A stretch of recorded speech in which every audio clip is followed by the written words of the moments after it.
Yeah, Mr. Ravinda, how are you, sir? Very well, James. How are you? Yeah, I'm good. Yeah. Good. Good afternoon, James, Mr. Singh. Yes. How are So you, guys, Megha? we are in a way to discuss a very interesting topic on residential rooftop solar market evolution in India. The event is organized by JMK Research, a market research and consulting firm focusing on renewables and e-mobility segment. The session is supported by Goodwe, a leading global manufacturer of string inverters.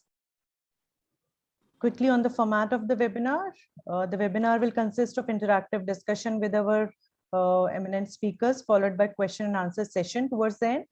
Participants are welcome to submit their questions in the Q&A box at the bottom of the webinar window, and I will request our panelists also, if they can in parallel address those live questions if something is addressed directly to you. Sure. On the agenda for the session today, some of the key points that we want to discuss today are new trends in residential rooftop solar market in India. What are the business models that are prevalent in this segment? How can government initiatives scale up this sector? Some insights on Gujarat's success case study, key challenges and risks that needs to be addressed, financing innovations that are needed. And now to take on the discussions today, we have a very interesting mix of industry experts with us today. A quick intro for experts. We have Mr. James Hu, Head of Sales, India and Southeast Asia from Goodwe. Mr. Ravinder Singh, Chief of Rooftop Solar Business from Tata Power. Ms. Ritulal, Senior VP Amplus Solar. Mr. Shravan Sampath, CEO Oak Ridge Energy. Ms. Megha Goyal, Senior Vice President, Anchorage Capital. And Mr. Hiten Parekh, Chief Business Officer, Solar Square Energy Private Limited. Thank you all to be part of this discussion today without taking much time, and we have a very diverse and a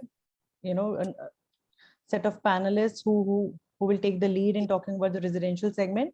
Let's start with you, James, first. As a leading string inverter supplier, we believe you understand a lot about the distributed solar market in India. So can you please share some experience of Goodwe in India if you have any specific insights related to residential segment also?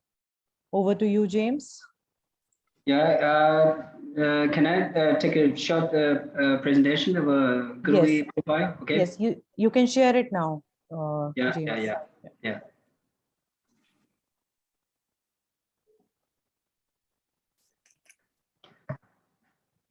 Okay, thank you everyone for joining this webinar. So yeah, it's been a long time. We couldn't meet face to face. We just hope that this pandemic will be over soon. So by that moment, I'll be able to visit India again to meet you. So here I would have a very quick introduction of Goodwe. About the company history and also the product range. I will make it quick. Here is the vision and mission. So to create a new era of smart energy. So it's our vision, thanks to our leading technology in the energy storage segment. So that's why we can do this, like create a new era of smart energy. And this is the milestones of the company. We established in 2010. And here in 2020, we got listed in Shanghai Stock Exchange market. And here is the company key figures. So we have an employee of 2,300, and out of which we have 500 in the R&D segment. And okay, so last year our revenue was 244 million US dollar. And here is the highlighted part. Actually, we're the licensed partner for GE globally. Here is some details, like GE, they were examined like more than 32 inverter manufacturers, and we were selected finally for the global licensed partner. So here is the boss of GE, right? How he commented about the partnership with Goodwe. And this is our global presence. So the branches and also the sales and the service points across the globe. So that means Google is a truly very international company. This is our global partners, among whom you will see Tata Power, the Sterling Wilson, IPC, and as well as Panasonic. And this is awards we got in the past, actually. So here I would mention the from 2020, 2017 to 2021. So we got this top brand award in global markets. So many awards for this range, and also from 2015 to 2020, this is an award from TUV, the lab. This all quality matters actually. So we are the sole inverter brand to have won the award for 6 consecutive years. And we have a capacity of 20 gigawatt. And this is the photo of the factory. Actually, first photo is the showroom, right, for our smart energy solutions. And global installation database, 23 gigawatt. And global ranking, #1 in energy storage market. And also #1 in India rooftop. Rooftop means residential plus C&I. It's global market share. It's overseas warehouse management. We have the overseas maintained in different countries. Global service structure, pre-sales and after-sales both. And it's our product portfolio. Go into the details. From 700 watt to 250 kilowatt. So with the coverage of the residential C&I and as well as utility scale projects. It's a residential segment from 700 watt to 15 kilowatt.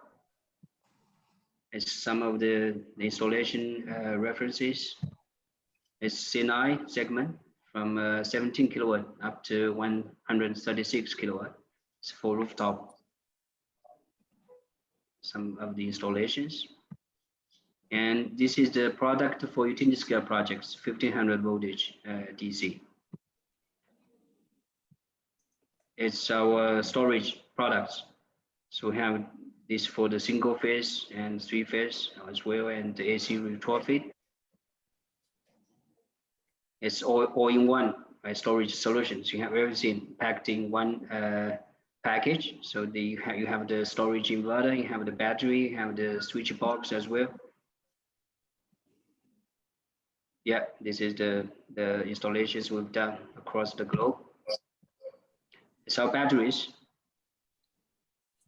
So we're supplying lithium batteries also together with our storage inverters. Yeah, Jyoti. So it's just pretty much what I have to say about our company. Thank you, James, for showcasing your products and services. Let's hear from our other panelists now, their views on this segment. And I would like to talk to you, over to you, Ravinder, now. Tata is the biggest and the oldest player who's actively involved in residential rooftop segment. So I think the audience will be really glad to know what has been the experience of Tata Power in this segment. How is this segment growing? What trends you are seeing? And what do you think is the potential going forward? I think broadly, if you can talk about the overall trends in this market. Over to you, Ravinder. Yeah, well, on an average, our installed base in the rooftop segments is probably around 22,000, 25,000 customers. And last year, rooftop business in terms of revenue, residential rooftop business in terms of revenues accounted to 8 to 10% of our revenues. Okay, but in terms of transactions, okay, it accounted for 80% of the transactions, while still accounting for 8 to 10% of the revenues. Okay, and And if you see the overall market trend, the residential rooftop segment is around 14 to 15% of the overall rooftop install base currently. Our view is that this is going to scale up dramatically, possibly around 10 times its current size in the next 5 years, to the extent that it would account for around 25 to 30% of the overall rooftop market install base. So in short, we are very, very gung-ho about the market. So far, the market has been a subsidy-driven market. And it's been a challenge to work in this subsidy-driven market because in many of the states, the pricing is below the cost. And there are two notable exceptions to this. I think one is Gujarat, second is Kerala. As you're well aware, we are executing under KSEB Saura scheme 34 megawatt program. We've done a substantive chunk of this. We've also won the phase 2, which is going to be 84 megawatt under the residential scheme. Over the last 2 years, we've also actively participated in the Gujarat subsidy scheme, and Gujarat again is one of the better run programs. And we've had a decent market share despite intense competitive pressure. Now, there are 2, 3, or 4 trends we are seeing. And right now, whatever we are talking about a plain vanilla on-grid product. Okay. Actually, in the hinterland, for the residential consumer, there's an off-grid market also, which is there. Okay. Maybe that is dominated by Northeast, UP, Bihar, and some pockets in other states. Okay. I think nobody talks about that, but nevertheless, that's a very substantive market. What we are also increasingly finding is that in tier 2 towns, where there is an issue with the reliability of power supply, rather than having an inverter at home, customers are increasingly looking for hybrid kind of solar solutions. So that's also something which is happening. Other trend which we are seeing now is that customers are no longer looking for a subsidy product. Okay, at least we see this trend emerging quite well. He says, give me something different. So many of the customers are asking for high wattage panels. Okay, 440, some of them are asking for 530 watt peak panels. Many of them are asking for micro inverters or optimizers and solar edge inverters and so on and so forth. In short, customers also are started looking for differentiation. Okay, I want something, but I want something which is different. And for the high net worth individuals, what we are also finding is that aesthetics plays a very important role. And now these are all requirements which cannot be fulfilled by the subsidy solutions. So one thing which we are seeing now is that previously, if the non-subsidy market was almost zero, the non-subsidy market today is a substantive chunk. I would take the privilege of not revealing the numbers, but nevertheless, over the last 1 year, what we are saying is a large part of the market, at least the customers we target, are wanting a non-subsidy product, but they want the best-in-class product. And so that's what is happening in the market. That's what is our viewpoint of the market. And I still feel that this segment is underserved by the industry. Many of the industry players are not taking the time and effort to build up the on-the-ground infrastructure. Residential customer is very scared of the fact that if he installs it, who would maintain, who would guarantee the performance of the system? There is virtually no financing which is available. I know Mega is there and we work with Mega and team also on some of the things, but we are constantly looking for new products. Okay.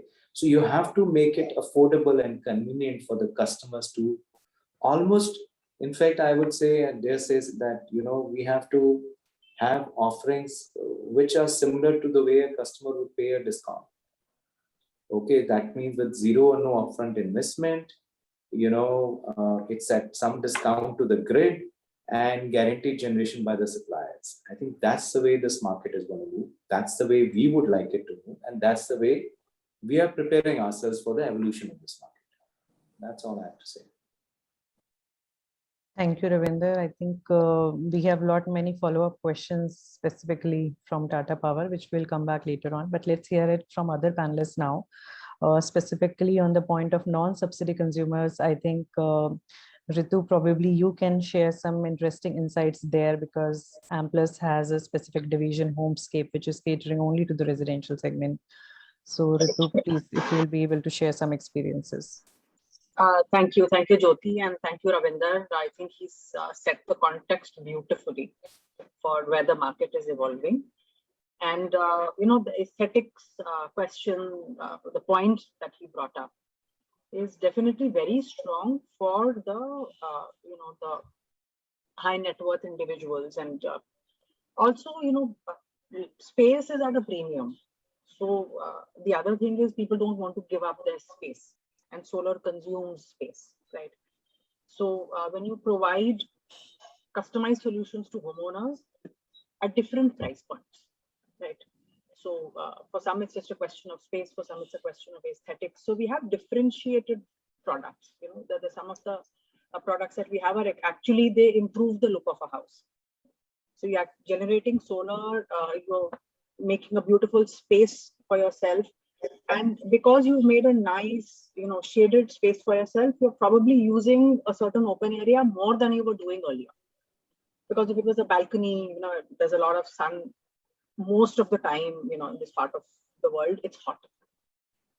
So you're not able to sit there. If it's raining, then in any case, you can't be outdoors. If you give a nice canopy, which is waterproof, then it's much easier to enjoy the space through the day. I mean, I think in the middle of June, nobody's going to be sitting out there, but the space utilization really does go up. Okay. And this segment is very happy to pay the premium for a good looking product and for a high performing product. So for this particular segment, but again, let me just say, this is like 1/4 of the market or 1/3 of the market. You still have about 60–70% of the market that is going for the base rooftop solar solution, right? And it's the premium end of the market, which is going for these more aesthetic solutions. Right? So even in terms of our numbers, this is how we see. Obviously, with time, the percentage of those differentiated products is increasing. Right? Affordability is not the issue at this segment.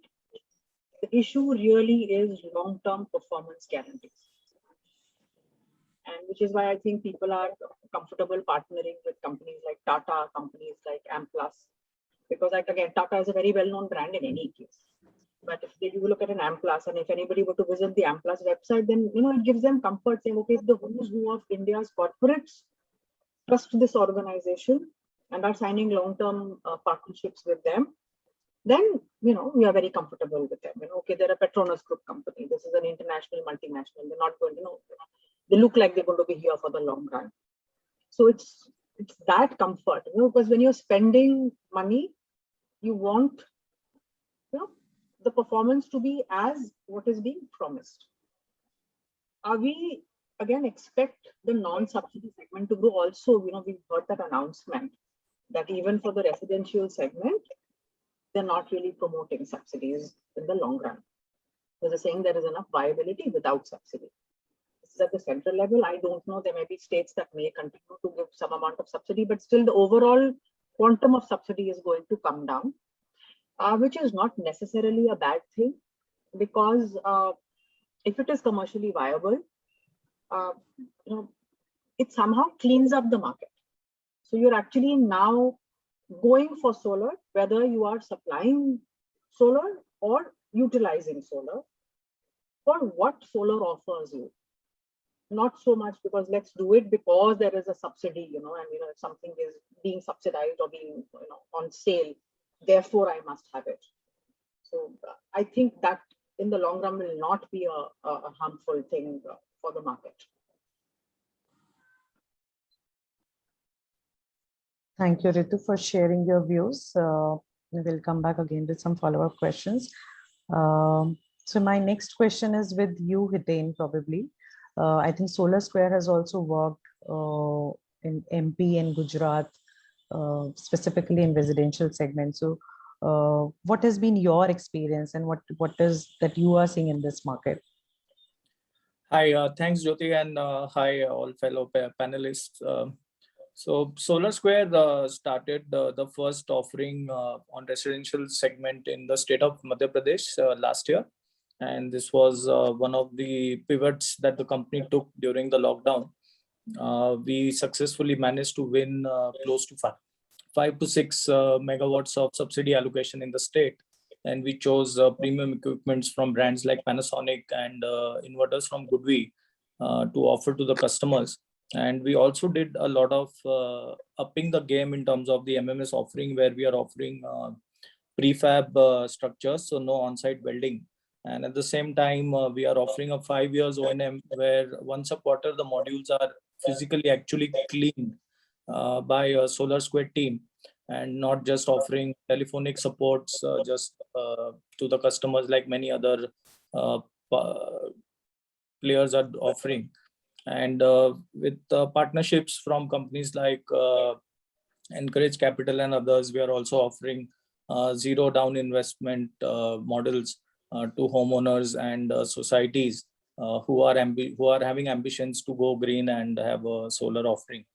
Also, we feel we are quite late in the state of Gujarat. What is phenomenal is if India has done, let's say, 5 gigawatt of solar rooftop, the Gujarat residential solar alone has achieved solarizing 3 lakh homes and a volume of 1.1 gigawatt, which is mind-numbing for us. And we really feel foolish at times that while we were busy serving the developers and the CNI customers, we just missed out a 1 gigawatt opportunity in a single state of Gujarat. And you have typically 4 state-owned discoms running the program, and then you have 2 subsidies of 2 companies of torrent utilities who are offering the program. And the price has really dropped down from 59,000 in the first phase, in the first round of the tender, and today it has reached the levels of 41,000 rupees, which is again the beauty of solar, and is also supporting comments made by Ravinder and Ritu that the affordability is not really a challenge or a bottleneck for the homeowners now. Solar is affordable, solar is modular, and bankable as well. And what is significant in the state of Gujarat is so much education is being done by the discoms themselves, and the kind of promotions you see the CM's page having graphic advertisements on promoting residential solar. The discoms are going ahead and doing radio jingles, and they have a missed call number where potential homeowners can call and register their interest for the systems. And the discom itself is taking responsibility and ownership of origination and creating a market. It's surprising to know that there are almost 600 players who are empaneled in the current scheme. And in a period of 18 months, the state has already achieved 585 megawatts out of 600 megawatt, which was the allocated budget quota for the subsidy program in this current tender. And it seems in the next 5-7 days, the remaining 15 megawatt will also be exhausted.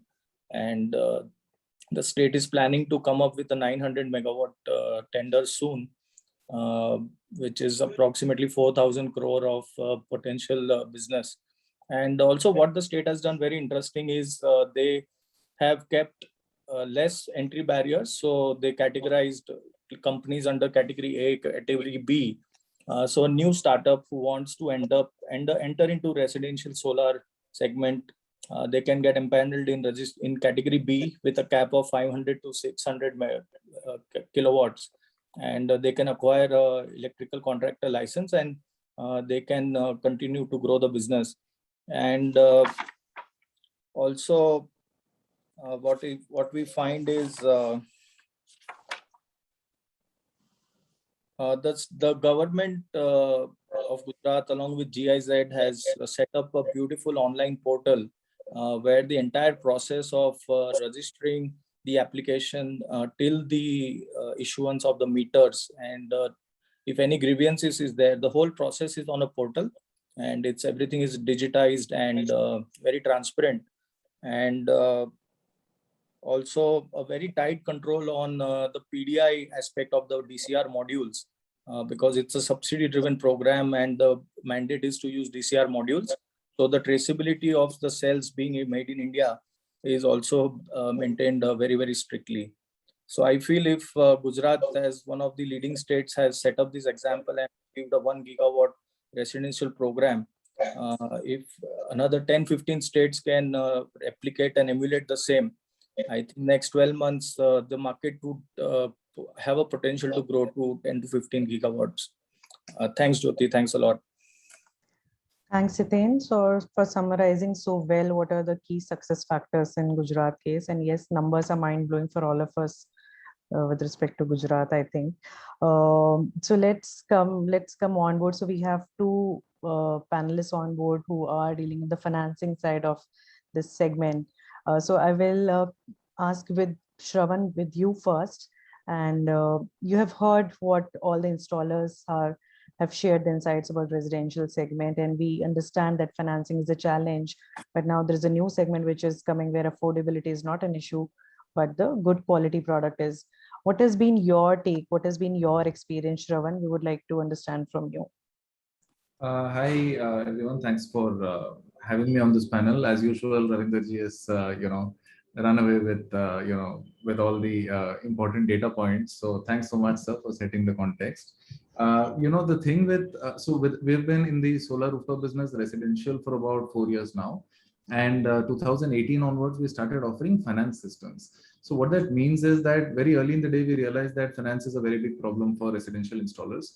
But having said that, we thought that it's going to be very difficult for a third-party financer to come in and to step into the shoes of, to act as a financial intermediary, because there is an installer and the quality of the system is in the hands of the installer. And eventually, if the product does not work, it is the installer, it is the financer who will not get paid. And given that there are so many moving parts in terms of quality of the system, quality of panels, inverters, net metering, and all that, we came out with a hybrid model where we also did the installation part and we also got the financing done. So we started off by borrowing on our own balance sheet and creating a finance solution to customers. So we still run that in a very calibrated manner because of post-COVID and all that. We are taking very limited exposures on that. But having said that, this has been a very interesting experience for us, because we found, and we operate in northern markets. So we operate in Delhi, Punjab, Haryana, Rajasthan, Himachal, Western UP, these kind of markets. One of the major challenges we have faced over the last year or two is this government phase 2 subsidy scheme. We find all the states that we operate in, we find that the tariffs are, the rates, the capex rates quoted are far too low. They don't even cover the cost of the components, not to think about how will 5 years maintenance be given. And DCR panels anyway come at a premium, and costs are anyway last 3-4 months, our costs have gone up by 25-30%. So there is a major challenge in terms of how these products are being delivered and the kind of quality that is being delivered at these prices. So that is one major issue which we found. The second thing is that while we got very good traction for our finance product in places like Delhi, where the net metering process is very streamlined, we found a lot of challenges in other cities like Chandigarh or Greater Noida. Greater Noida, for example, is a private discom. So we found that when the net metering takes too long, the customer loses faith in the finance, the product itself, and then we started facing issues in terms of recovery. So I mean, the basic premise which we still think holds is that if the installer or the developer comes in with a finance product and makes it seamless for the customer, I think it's a better value proposition for the end customer as well as for the financier, because the financier is in fact, in a sense, stepping into the transaction blind, because the financier neither understands to a large extent the quality in terms of the minor details of which inverter, how will the service be provided, etc. Very simple examples, we have customers where even with top quality inverters, the company takes something like 45 days to 60 days to replace the inverter during the service period. And in this period, the EMI comes due. So the customer starts getting jittery about, oh, my system's not working, why am I paying, and all of that. So I think it has to be operated in such a tight manner. Of course, NBFCs have come with some advantages because there's always the stick that if they don't get paid, it'll have impact on the CIBIL and all these things. But for the system to work very seamlessly, I think it's very important to have financing integrated with the installation part.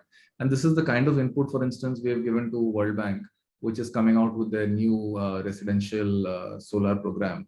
And we have told them to create a line for residential installers. So maybe people like us or Solar Square or Homescape can start offering a product where it can be fully integrated. And we see a lot of adjacencies. For instance, we see there's a whole play for offering insurance along with the installation product. So that's available as an adjacency. There is a lot of other products which can be offered as well, because there's an ongoing relationship with the customer over 3 years or 5 years. Having said all of this, building in a finance product means staying engaged with the customer over 3 years or 5 years or 10 years, which I think is extremely crucial to give comfort to the customer that the product actually works. Because except Gujarat, I think most of the other states, people who are looking for solar systems are early adopters or they are enthusiasts. And they are people who want to, who genuinely believe in the future of sustainability.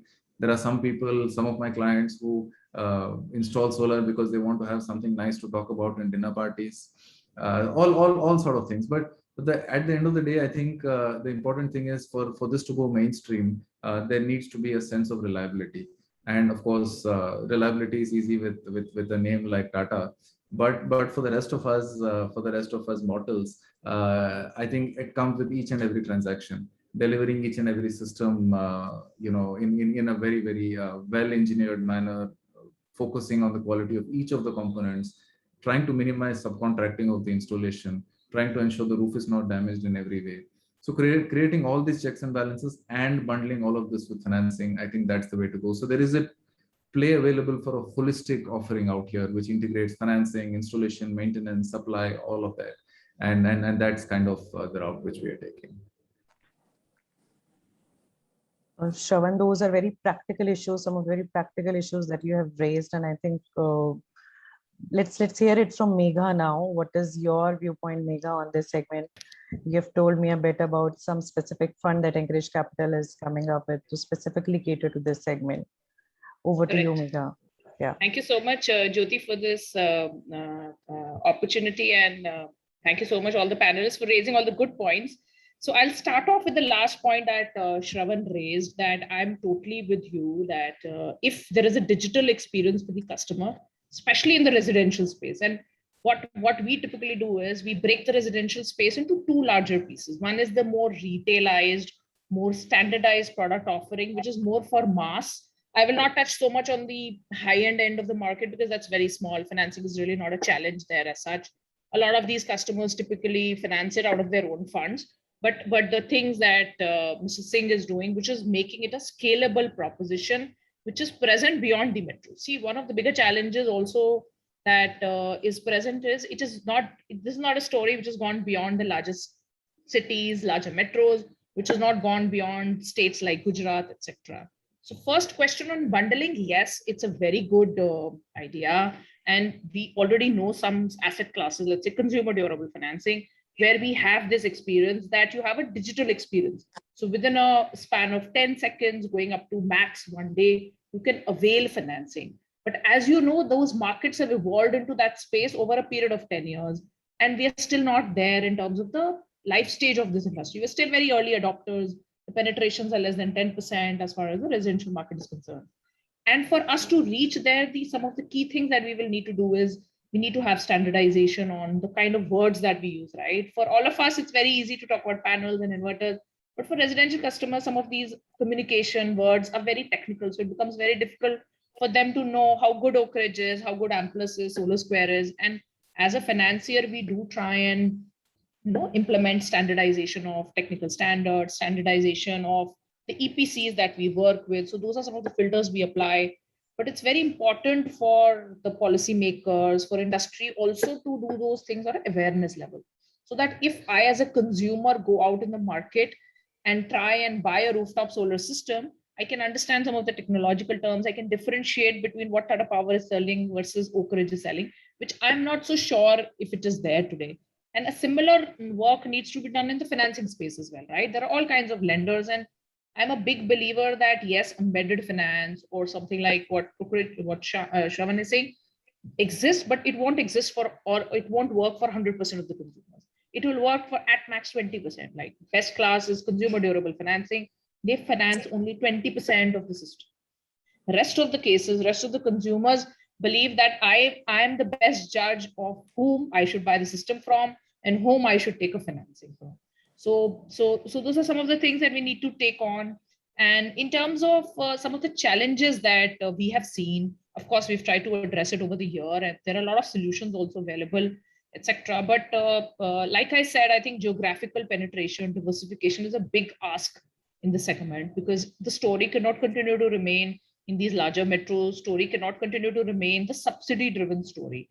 Although we also realized, while our thesis was not so much residential, it was more on the MSME side. As an adjacency, we realized that consumers feel a little more comfortable getting it installed at their house, because one, there's a capital subsidy available, so that gives them some amount of confidence. Because unlike utility scale, where you can talk to ICRA, CRISIL, anybody, you know, they can show you large pools of data point which can verify that these systems have performance. There is a large number of installations which have happened. These installations have been there for the last 7 to 10 years. I'm not so sure if I will go and speak to ICRA or CRISIL and I can get a similar data points for residential market. Like for instance, for us to assess the market size also, we have to like put together 10 reports and do some mathematics behind it. So those are some of the challenges which are very obvious that this market is right now in an early stage.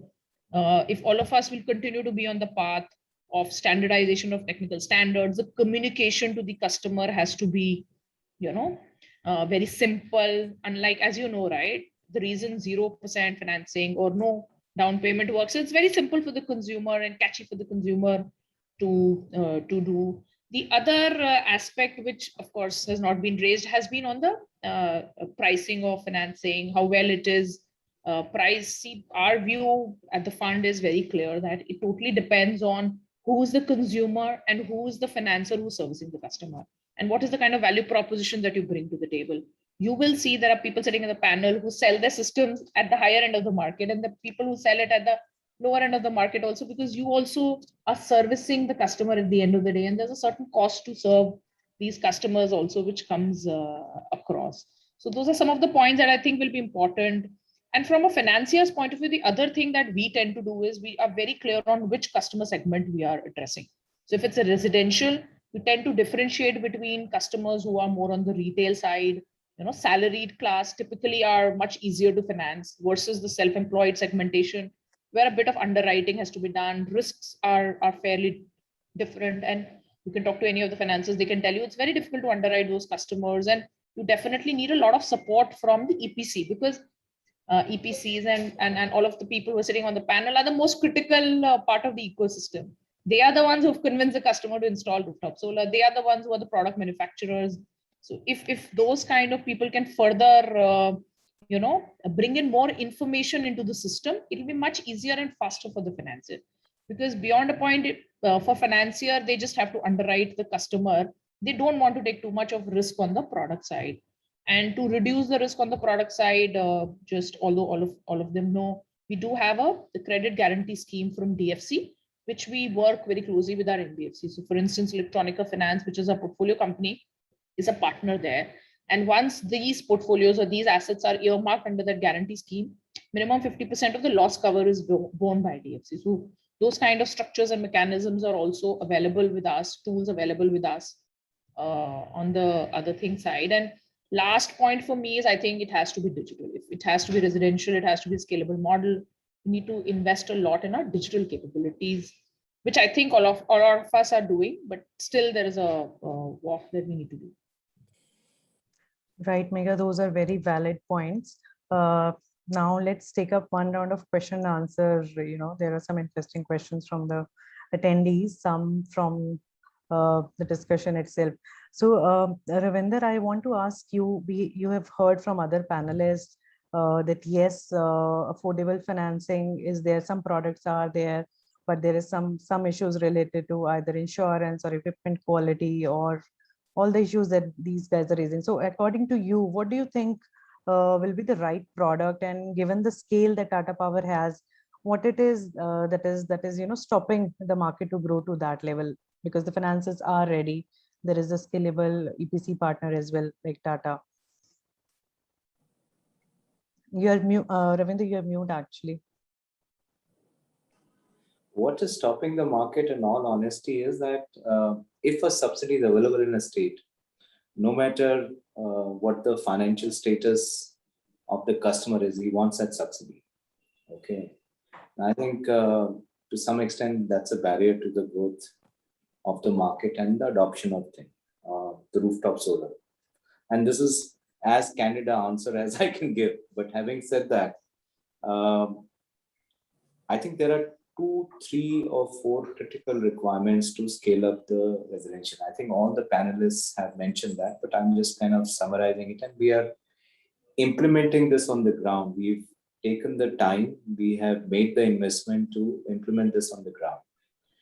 First thing is, you must have a local network of channel partners who are well trained and who are very tightly monitored by the companies like ourselves for quality and delivering this. Without that, it's not possible. Okay, otherwise it's simply too expensive to close rooftop sales. Okay, that's absolutely a prerequisite to this. It also gives peace of mind to the customer. The second is a question of convenience with performance. Okay, and this is where a tightly bundled product, okay, with financing, with the generation commitments and other commitments made by the OEM, okay, would go a long way in rapid adoption of rooftop solar. Now, to do something like that, I call these residential rooftop systems Bs, right? And you need a very strong backend infrastructure, and we have started investing in that backend structure, and you will start seeing us do this. We are also running some pilots with this tightly bundled financing and performance guarantees, where we are investing our own money, by the way, because I think that none of the financing partners would be ready unless and until we demonstrate to them that we can do it. So I think these are the 3 or 4 fundamental things that need to be done to ensure that the market scales up. And here also, the brand would matter, because this is a totally referral-driven market. If you mess up, it can really impact the industry as well as the brand. So that's my 2 pennies worth. Thanks, Ravinder. Those, you've summarized it very well and very valid points again. Ritu, my next question is for you actually.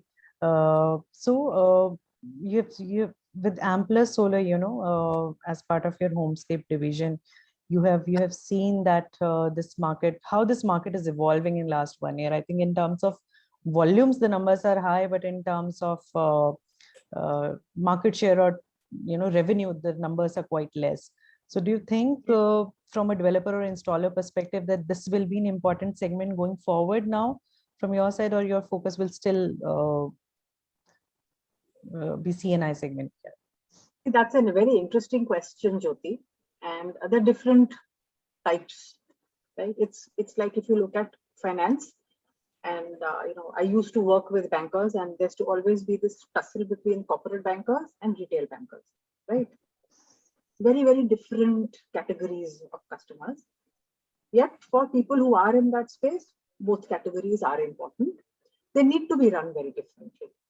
So I think that understanding we developed very quickly, which is why we created this Homescape. It's just a brand within the organization. It's not a separate company, but it's got its own people. Now there are some processes obviously where we exploit synergies, but for sales, for market development, and for a lot of other aspects, that business division works on its own. because we recognize that, it should never become a volume comparison game. Now, if I look at number of customers added, right, I think they did 700 or some customers in 1 year. I still to date, I don't think at Amplus we have 700 customers. We have 400, 200, 300 customers for Amplus, right? Yes, I mean, total over like 1,000, installations, you'll be at say 4 or 5 megawatts. Whereas on the B2B side, you may have one client and one rooftop. Our largest rooftops are larger than 4 megawatts. So again, these are very unfair comparisons to make. They are different ends of the market, different types, I shouldn't say different ends of the market, and each brings something to the table. So we are very, very bullish on the residential market. We think and we agree, and I think Jyoti, you have also done research, other companies have published research that says that about at least 15%, 10 to 15% of the market potential for rooftop in India will come from the residential segment, right, over the next decade. So of course, there is a huge opportunity as well. If I look at other countries that have solarized, residential solar is much larger than what it is that even more than the 10-15% that we have envisaged for India. So there is no lack of opportunity, no lack of demand. There will be, if anything, even at this point in time, we are facing certain supply constraints. And the irony, at one level is that there aren't enough financiers available for the residential segment, and we are all having to innovate products. So even at Amplus, we are talking to an NBFC and in very close stages with them to see how we can take care and mitigate the risks of the NBFC. So it's slightly different from what Shravan had talked about the Oak Ridge product, but where we are sticking our neck out for what we have installed and saying, okay, if there's a default, route the loan through us. And and then we are like a tripartite agreement. So if there's a default, then we will take back the asset and try and redeploy it, and we will pay you for whatever outstanding was due. So these kind of arrangements are being worked out. But interestingly, the World Bank has a line for residential rooftop solar, which I think is still not fully utilized. At least this is what in one of the meetings they did tell us that of the credit that they had, that 600 million or whatever that was deployed for rooftop solar. Some amount of it was for residential, and I believe that that's still not fully deployed. ADB has a line that they want to issue also for rooftop solar for residential, that is still not deployed. They are constrained with, they cannot participate in anything which is DCR. Right. So that is the other constraint. DCR also sometimes becomes a roadblock because rooftop sizes are limited.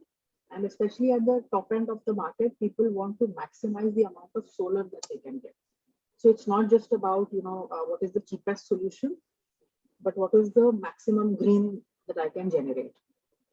And most of the higher performing modules are not available in a big scale domestically. So we are relying on imported modules. Right? In some cases, that makes you not participate or do that outside of the state tendering program. Yeah, so you either stay out of that. Conversely, if you look at from the financier's point of view, and especially these international lines of credit, they will not fund DCR. And now we have this further complication of ALMM and its interpretation. So if net metering is looked at something which is which has government support, then we cannot be using any imported modules even in the residential segment. So, your bifacial, higher wattage modules, dual glass and all of those that we talk about. So that end of the market will really be put into question for now. And again, I don't know what's going to happen to international financing. So these are some worrying things that one must look at and try and address very, very quickly. Thanks, Ritu. I think, again, very valid points there.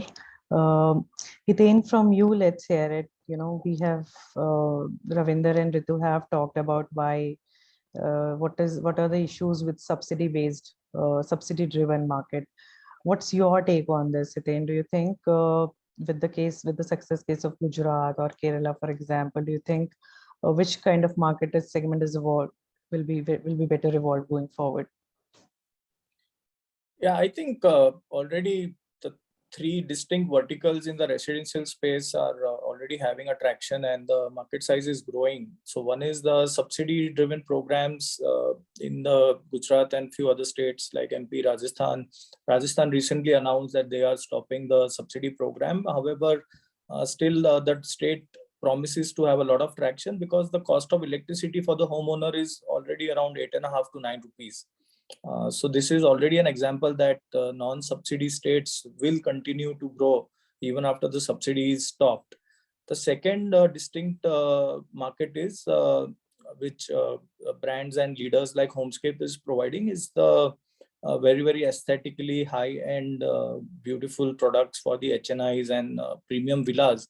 I think doing 4 to 5 megawatt in that kind of a segment in a 1 year is remarkable and a phenomenal achievement. And this is also a testimonial that there is a market segment which has a huge potential to grow. And the third is the residential welfare associations and the gated communities. They are also adopting solar, not at a pace that one would want, but somebody will have to take a lead like the likes of Tata's, to really shape up the market where the societies and the gated communities adopt solar for the common usage and cost reduction.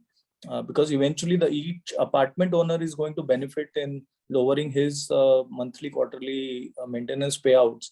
So I feel all three segments will continue to grow, but the game changer is going to be the day the subsidy ends, which we get a feeler that it might be continue till December 22.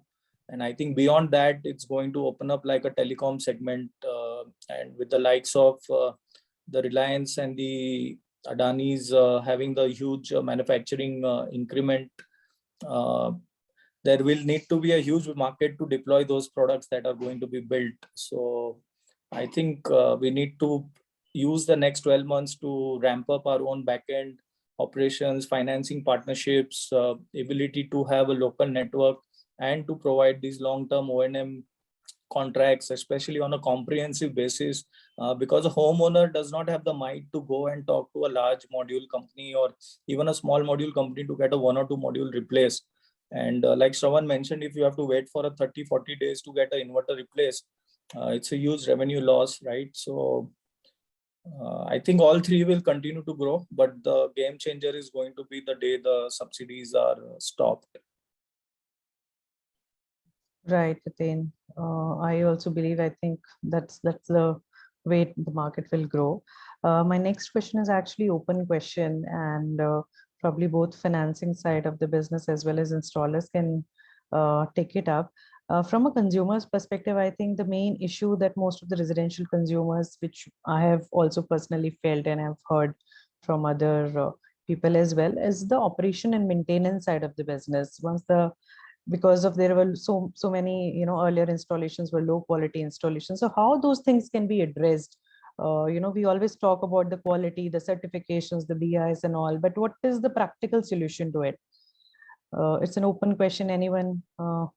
Yeah. So Jyoti, what I can say is that because as a financier, we are also not as technically proficient as some of our EPC and developer partners are. So what we've done is we've worked with, we have a lot of access to capacity building funds. We have developed certain tools, which are like standardized tools using which we have certain approved modules and inverters and certain technical standards. Plus there is a technical advisor who works closely with our portfolio companies to evaluate each and every project. And as of now, of course, it's a manual process. We're looking to make it digital so that all of those checks and balances can be done from a financier's point of view also. Because Ritu did talk about default, and see the default on a particular product financing comes in because of two things. One is the customer will default because customer is having some issues, which of course the EPC and the developer cannot help or installer cannot help. But if there is a product level default, then it's a much bigger challenge, right? He will say, I will not pay you back because my system is not working. So from those point of view, and customers are not very technically savvy also, right? It's very difficult for them. And typically customers end up just comparing the price of the system that they get rather than the other aspects that they should be evaluating very closely on. And since there are no industry level standards, there's lesser amount of ecosystem players who've made that awareness available with the consumers. As a financer, we have our own internal checks and balances, but considering it's a scalable platform, there are smaller sizes, more systems. We are trying to use more of these digital tools, which is on the pre-installation side. And post-installation also, we're planning to implement, rather actually some of our partners already have, a digital tool to evaluate and monitor the performance of these systems. So that tomorrow, a year down the line, 2 years down the line, we can educate some of our consumers also, right? That if you will get it installed from, let's say, Tata Power or Amplus or Oak Ridge or SolarSquare, any of these players here, you will be assured of a certain level of system performance and energy. Although I'm not saying we move into a full-fledged ESCO model, but as a financer, at least every monthly also, if we can collate that data and share it with the consumer will feel a little more happier that yes, this is something that is happening. Although at an individual level, the service is available, but as a financier, we are trying to just do a portfolio approach, create it more for the ecosystem, or some of the things that we have done. Right, Megha. Jyoti, Anything? if I may Yeah. just, Sure. on the point of the importance of, O&M and performance. Even in terms of what components I'm using, nobody is going to go beyond, what module, what inverter, and at best they will look at, okay, what kind of structures are you using, right? That still leaves about, anywhere from 30 to 40% of the cost of the system is balance, as well as installation and others, right? Even if I use the best of modules, and if I have not handled them properly during installation, I'm already setting up that plant for potential failure, right? Again, I may have not sized the cable properly. So if I have cut corners, either out of incompetence or deliberate, just by checking, this module and this inverter is not going to be enough. Obviously, it's better than not knowing, and definitely a good brand is better than, something which is totally unproven. Then even if you've got the best materials installed and, set up with full, good management practices, it will not function properly unless it is routinely and regularly maintained. O&M is a very critical part of this whole exercise. And, again, proper cleaning. So you can damage the modules. They're the most sensitive part, right? By rough cleaning. So O&M is really, really important. And cleaning is one big part of it. So even when we offer solutions to clients where we think, okay, we can take that risk of repayment, it only happens when we take on the O&M contract. So they can enter into an AMC contract with us. Because solar plants, either if not maintained or some damage done during O&M, because of incompetence, it can ruin it for life. And once you've damaged a module, there is no repairing it. So, you may be able to fix an inverter, but not a module. Right, Ritu. Shravan, any insights from you that you are saying, your products are also for 3 years and you're offering a complete product, installation, financing and everything. How do you manage this? How are you addressing this challenge for consumers? So I think it's the bread and butter. I think Ritu was perfectly, on the point when she said that there is no business unless you maintain the plant properly. Word of mouth is very, very important. I think at the end of the day, all this amounts to providing comfort, at least for the next 5 years. We need to have each and every solar customer to be a happy customer. That is how this will multiply. This is like the first 5 years of, let us say, money lenders becoming bankers, right? Or the first 5 years of horse carts becoming automobiles. We are at that threshold of, I think, civilization as far as rooftop solar goes. So unless the first generation of customers are really, really happy with their product, this thing is not going to blow up. And for me, the biggest challenge I see right now is the absolute lack of vision when it comes to big capital chasing this opportunity. All of us are just, somebody is in Gujarat and Maharashtra market and we are in small markets. But if somebody tomorrow brings in $1 billion and says, let's do this right, the installation has to be top class, the financing is in place, the digital platform, which Megha rightly mentioned, all of this comes on board. I can tell you there can be 10 Gujarats in India, and all of this can really, really explode. But there is presently there's a lack of vision, and that's I'm guilty of that. All of us are guilty of that. There is no moonshot kind of. There is no Elon Musk who's willing to take that kind of punt in the Indian market. And once that happens, I think that will be the big game changer as far as solar rooftop is concerned, in the residential space at least. Right, Shravan. There is actually one specific question for you, Shravan, from the audience. And typically, what is the ratio of non-recovery in rooftop segment based on your experience, if you have some? So, I mean, our sample is not very, very large to speak of, but I can tell you that in all the projects we have done, we had only one customer who stopped paying us. And that also because his product was a subsidy product and the government of UP did not release his subsidy in time. So he stopped paying us, which is my whole point, is that this product you have to get into everything. You have to get into net metering, you have to get into subsidy, you have to get into installation, financing, insurance, everything.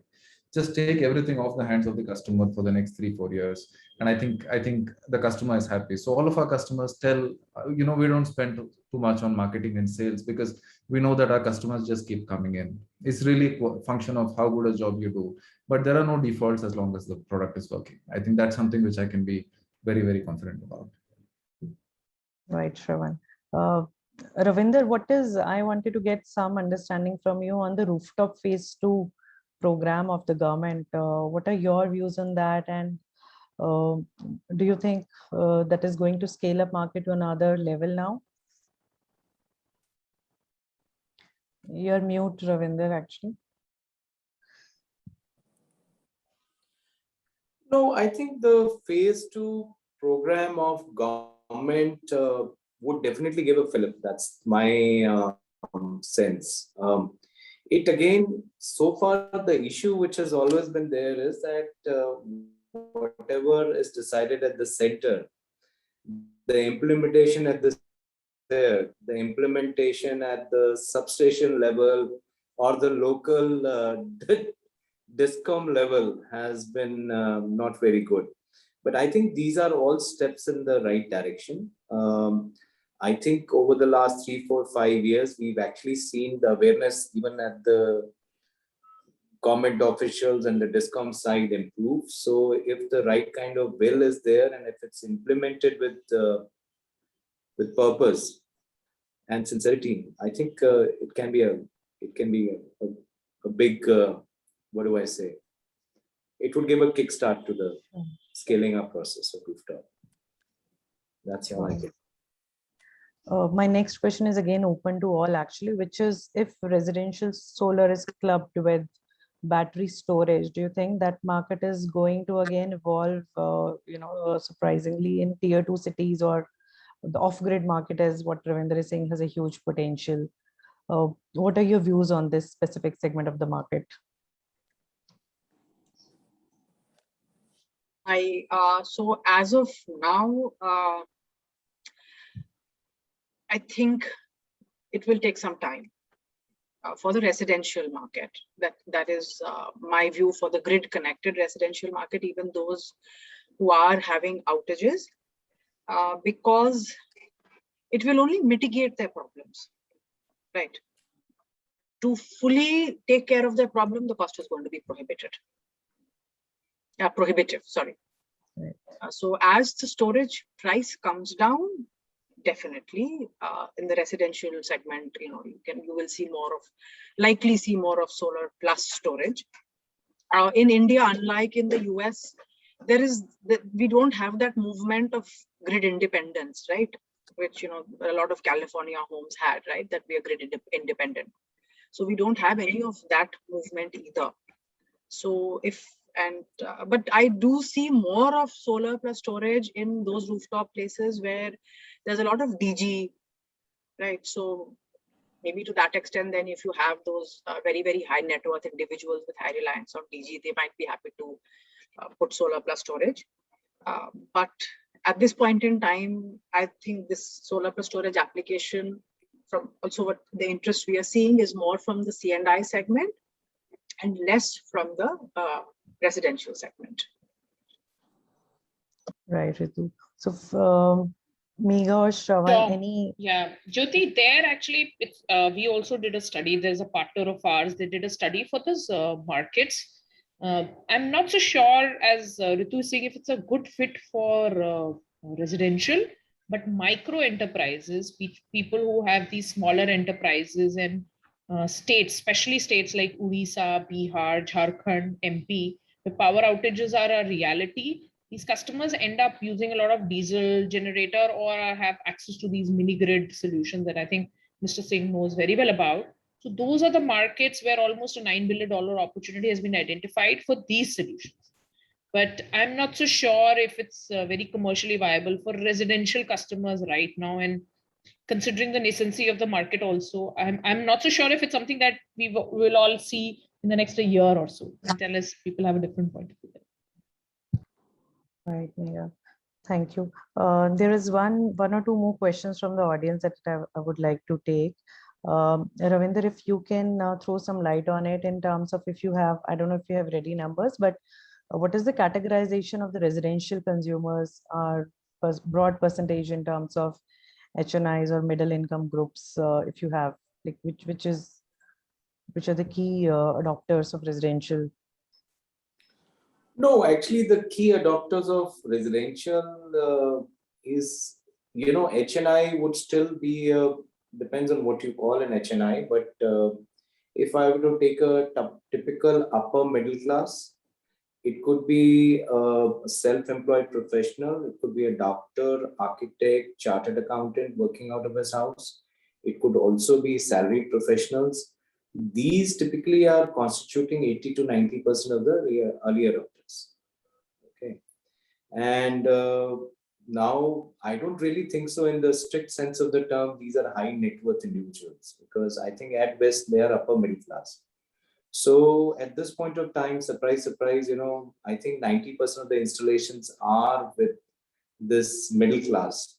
Maybe it's a creamy layer of the middle class, but they are the ones who are driving this adoption. High net worth individuals will be there, but again, as the numbers are small, they don't actually make a dent. But what we've also seen is, coming to high net worth individuals, we've also installed rooftop solar at the premises of high net worth individuals, where the connected load is 50 kilowatt, 100 kilowatt. And would you believe it? Those are in places like Rajasthan and Gujarat, and even some of the farmhouses on outskirts of Delhi. Easily the connected load is 50 to 100 kilowatt. And we've probably done around 10, 20 such installations. But those are few and far between, yes. So the bulk is, I would say, middle class. I would say, if you can call it maybe upper middle class, but definitely they constitute the bulk of the users currently, to my mind, from whatever our customer base is. Right, Ravinder. I think let's all be hopeful, and I think there is huge potential in that middle segment still, I think. Right. Megha, the next question is actually for you. What is the kind of, this is not specific to residential, but let's take this question. What is the kind of NPAs Anchorage is seeing in the MSME market that you are financing? Is it hard to underwrite them? So Jyoti, MSME market and underwriting MSME market is a very old asset class. All banks, all non-banks do it. The focus for Encourage has been to identify and create a niche around it, because when you underwrite a customer, there's a saving component which is attached to a rooftop solar solution, which in a generic loan product that a bank would underwrite, they will not do it. What we do is we encourage our NBFCs, our portfolio companies, to take that into the credit component and make it more easier to underwrite these customers. At an industry level, the NPA levels for MSME vary anywhere from 2 to 6%, because MSME is a very wide base. There are medium customers where turnovers are in excess of 100 crores. Then there are very small micro also. And at a portfolio level, we have about 80 odd installations with Electronica Finance. We've not yet seen any NPAs develop over there. And NPA is just a par 90 number. we also look at the eventual credit loss. So because of the fact that we have these risk guarantees available, the expectation on credit loss is lower, but right now it's a zero number because the book is yet to season. We have yet to see a 5-year cycle on this particular product and asset. So right now it's primitive, but if you were to go by industry benchmark, 590 would be 2 to 6%. Credit losses are lower. Depending if it's unsecured, it could be 2%. Secured will have less than 1% credit losses. Right. And in that case, also you would have some guarantee from DFC fund on the first loss equity. For this particular product, yes. And in market in general, either it's a secured loan, so there's some kind of asset cover will be available. If it's an unsecured exposure, there'll typically be some margin from the customer. So those are some of the protections which are available to underwrite these customers. I think personally, the biggest cost to service these customers is not NPA related issues. It's rather the operational expertise that you need to have, because they're very geographically diversified. They belong to very different nature of customers. They belong to very geographical areas. And secondly, the data availability is very limited, right? Because unlike a salaried customer where all of the information is available in these bank statements, salary slips, that is not the case. So I think more risks and more operating expenses go towards that. And that is why sometimes the cost to serve goes up. Right. One more question. I think that's the last from my side this time. Is there any impact of COVID-19 that you've seen specifically for residential, leaving apart the Gujarat success case? I think there we know 1.1 is done, but Ravinder and Ritu, have you seen any impact of COVID-19 on this segment? Yes, and more in the second wave. So obviously both waves. The first one was, a very strict lockdown. So there were a lot of delays. Once things opened out, we did resume, but obviously a little slower, a little more cautious from everybody's point of view, including ours, right? As we understood how, to take precautions and even keep your own crew safe, and then to give your customers the comfort that, we would be following protocols. It helps that the installation is outdoors. It's in the open, right? It could be a balcony or a terrace or a garden or some area. So that way you're technically not inside the house. So that comfort is there. Besides, you're not there for longer than 3-4 days. So it's not that much of an issue. The second wave, because of how devastating it was, I think after that, it took longer for people to allow, it's all right, for you to be masked and fully whatever, and then still be working on my solar plant. There was a lot of fear. So especially in the Delhi side, where we were terribly impacted, which is a very big market for us. Again, right now, things seem to be better. So I think, let's see how it plays out. Right. So probably there are only short-term delays. Because there were short-term delays, and I think the fear factor after the second wave was very, very high. Yeah, no doubt. So we've kind of got back on track, at least for us. Great. I think so. Thank you everyone for sharing such wonderful insights. And I think despite some bit of challenges, this residential market has huge potential, undoubtedly.